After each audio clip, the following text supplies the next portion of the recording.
Hola, muy buenas, bienvenidos a este repaso express sobre la unidad 3, la arquitectura TCP/IP. Bien, vamos a empezar por ubicar, que tengamos muy claro dónde ubicamos los protocolos tan sencillitos como el HTTP, TCP, IP y el PPP. Por ejemplo, el HTTP está en la capa superior, en la capa de aplicación. El TCP está en la capa de transporte. El IP está en la capa de red. Y el protocolo PPP está en la capa de enlace de datos. Bien, os invito, como siempre digo, a que repaséis todos esos conceptos, ¿de acuerdo? Bien, otra cosita importante es tener claro lo que es una dirección MAC. ¿Y de qué estamos hablando? Las direcciones MAC son las direcciones físicas de nuestras tarjetas de red, ¿de acuerdo? Y tenéis que comprobar, fijaros bien, ¿vale? Esto es una dirección MAC y debemos de plantearnos cuántos bits tiene una dirección MAC. Pues acordaros, son valores, tenemos 6 grupos, ¿de acuerdo? En este caso, cada grupo tiene 2 valores hexadecimales. Cada valor hexadecimal son 4 bits. Por lo tanto, cada grupo son 8 bits. Si tenemos 6 por 8, 48. 48 bits es lo que tiene una dirección MAC. Muy importante que tengáis claro eso, ¿vale? Bien. Luego, ya en esta unidad empezamos a hablar de los switches que tienen una cierta memoria. Una cierta memoria que lo que hace, y es muy interesante, es tener una asociación de direcciones MAC de los diferentes dispositivos que se conectan a un switch y lo asocian al puerto. Ojo, cuando hablamos de puerto, hablamos del puerto, la boca del switch. Por lo tanto, sabe, un switch, digamos que es inteligente, entre comillas, porque está recordando, él almacena en su memoria que en tal boca tenemos conectado tal tarjeta de red con tal dirección MAC. Y eso le vale a él para, digamos, agilizar las comunicaciones, ¿vale? Luego, otra función interesante que debéis de tener siempre muy presente es la función del TTL. El TTL en un paquete viene muy bien para que ese paquete, digamos, no estuviera dando vueltas a través de la red. Es decir, lo que hace el TTL es que cada vez que pasa en un paquete, pasa por un router, ese campo de TTL se reduce en 1, ¿de acuerdo? Así, de esa manera, un paquete no podría estar dando vueltas indefinidamente, ¿de acuerdo? Otra cosa interesante que también que tiene el TTL es que, digamos que viendo el valor del TTL podemos averiguar si es un sistema Windows o es un sistema Linux. Por ejemplo, en Windows es 128 y en los sistemas Linux o Android o iPhone, ¿de acuerdo? Es 64, ¿vale? Por ejemplo, en Packet Tracer su valor es por defecto de 128, ¿vale? Si hacéis alguna práctica. Bien, seguimos. Otro protocolo también muy interesante y curioso es el ICMP. El ICMP, ¿dónde lo utilizamos? Normalmente lo utilizamos cuando hacemos un ping para detectar, ¿de acuerdo?, si hay un host al otro lado.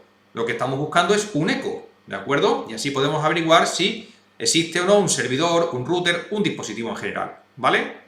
Bien, en esta unidad hemos visto algunos comandos que deberíais de repasar. Acordaros, el tracer o el tracer router, dependiendo en qué sistema estemos, lo que permite es hacer una traza desde un origen hasta un destino y lo que nos va diciendo es los diferentes routers por donde hemos pasado. El comando nextstart lo que nos dice es el estado de las comunicaciones que tiene establecido nuestro equipo, donde lo que tiene es una tabla donde lo que se guarda, acordaros, es la IP y el puerto de origen con la IP y el puerto de destino, ¿vale? Eso es lo más relevante del comando nextstart. Y luego también tenemos el comando nslookup, ¿de acuerdo? Que lo que nos permite es averiguar si en nuestra red tenemos un servidor DNS y nos proporciona la información de dicho servidor, ¿de acuerdo? Luego, otra cosa importante, tener bien clara la diferencia entre TCP y UDP. El TCP necesita acuse de recibo, necesita que cada vez que se envía un paquete tengamos una respuesta, digamos, de que ese paquete ha llegado, con lo que se conoce como acuse de recibo. Mientras que con los paquetes UDP son lanzados y no importa para nada, no tienen acuse de recibo, ¿de acuerdo? Los UDP son los que utilizamos normalmente cuando hay comunicaciones, como por ejemplo son los partidos, las diferentes retransmisiones deportivas, ¿vale? Están hechos, por ejemplo, con UDP. ¿vale? Bien, otra cosa interesante que también me gustaría que llevara a reflexión es las funcionalidades que tiene el router de vuestras casas. Bien, cuando hablamos de funcionalidades, acordaros que el router de vuestra casa se comporta como varios dispositivos. Por ejemplo, es un router porque os permite conectaros a una red distinta, como es Internet, desde vuestra casa.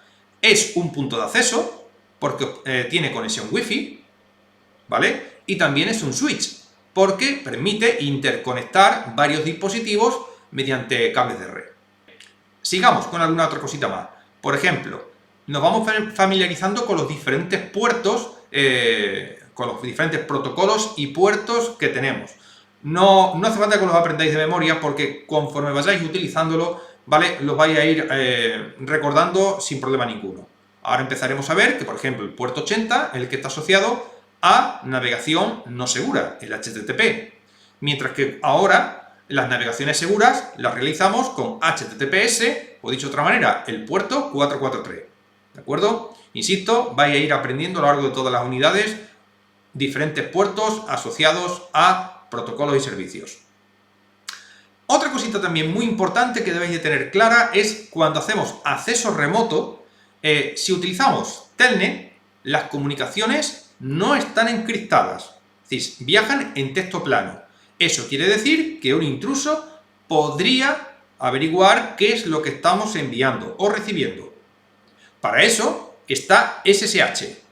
SSH encripta las comunicaciones de acceso remoto y esa es la manera, digamos, que se recomienda cuando hacemos acceso remoto a través de Internet a dispositivos que tenemos en otros edificios, en otros países, etc. ¿De acuerdo? Bien, otra cosita importante que tenemos que tener clara es DHCP, el servidor que nos proporciona IP automática. ¿Y qué información nos proporciona? No solo la IP, también nos proporciona la máscara, la puerta de enlace, las DNS y otra cosa muy interesante, el tiempo que se nos asigna esa dirección IP. ¿De acuerdo? Bien. Otra cosita también muy importante que debemos tener clara es el DNS. El DNS me permite hacer las resoluciones de DNS. Es decir, gracias a él podemos navegar tranquilamente por Internet tecleando la web, la dirección, el nombre de una dirección web, ¿vale? Y él se encarga de traducirlo a direcciones IP para que pueda navegar internamente el navegador, ¿vale? Pero también, acordaros, un servidor DNS también tiene resoluciones inversas. Es decir, podemos traducir de nombre a IP, pero de IP a nombre también. ¿De acuerdo? Bien. Y luego, finalmente, tenemos en la unidad todo lo que es el tema de direcciones IP, que hay que tenerlo muy claro, las diferentes clases que tenemos y dentro de cada clase las direcciones reservadas. ¿Vale? Las direcciones reservadas o privadas son las que se utilizan para hacer redes locales en cada una de esas clases. Muy importante tener claro qué es una dirección IP de red, qué es una dirección de broadcast y cuál es la dirección de un host. ¿Vale?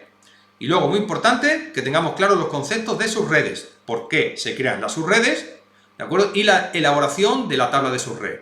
¿Vale? Esto es muy, muy importante para el examen. ¿De acuerdo? Bien, y como os he dicho en las otras unidades, por favor, hacer los ejercicios de autoevaluación. Viene muy bien, ¿vale? Para que os pongáis a prueba vuestros conocimientos teóricos. No tiene nada que ver con la nota que tengáis en esa unidad, ¿vale? Simplemente es para que os pongáis vosotros a prueba y las podéis hacer tantas veces como queráis, ¿vale? Bien, pues espero que os haya ayudado este repaso, digamos, express de algunos puntos interesantes y que tengáis mucha suerte, ¿vale? Hasta luego.